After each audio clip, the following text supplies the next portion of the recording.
السلام علیکم پیارے دوستو،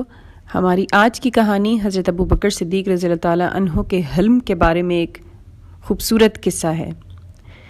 ایک دن سرکار دو عالم صلی اللہ علیہ وآلہ وسلم کی مجلس میں صحابہ کرام رضوان اللہ تعالیٰ اجمعین حاضر تھے کہ اچانک ایک شخص نے حضرت ابو بکر صدیق رضی اللہ تعالیٰ عنہ کو بہت برا بھلا کہا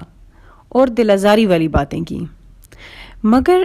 صدیق اکبر رضی اللہ تعالیٰ عنہ نے اسے کوئی جواب نہ دیا، خاموش رہے اور اپنی نرم مزاجی کی بنا پر اس کی باتیں برداشت کر لیں۔ تھوڑی دیر بعد اس شخص نے دوبارہ حضرت صدیق اکبر رضی اللہ تعالیٰ عنہ کی شان میں زبان درازی کی جو بڑی دکھ دینے والی تھی، مگر حضرت صدیق اکبر رضی اللہ تعالیٰ عنہ خاموشی سے سنتے رہے اور کسی قسم کا جواب نہ دیا۔ تھوڑی دیر بعد اس شخص نے تیسری مرتبہ پھر سخت سست کہا۔ اس پر حضرت صدیق اکبر رضی اللہ تعالیٰ عنہ بدستور چپ رہے، مگر جب وہ حد سے بڑھنے لگا تو ایک مرتبہ آپ رضی اللہ تعالیٰ عنہ نے اسے ٹوک دیا اور مناسب جواب دیا۔ حضور اکرم صلی اللہ علیہ وآلہ وسلم کو آپ کا یہ فعل پسند نہ آیا اور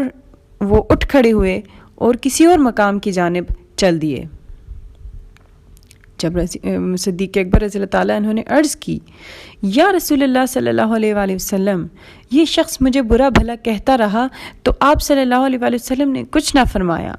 اور اب جب میں نے اسے جواب دیا تو آپ صلی اللہ علیہ وآلہ وسلم کو میرا یہ عمل کیوں اچھا نہیں لگا ہے؟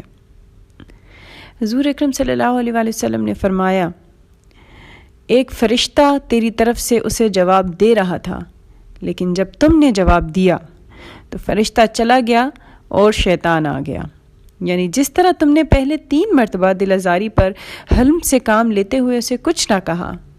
تو اس مرتبہ بھی حلم کا ہی مظاہرہ کرنا چاہیے تھا۔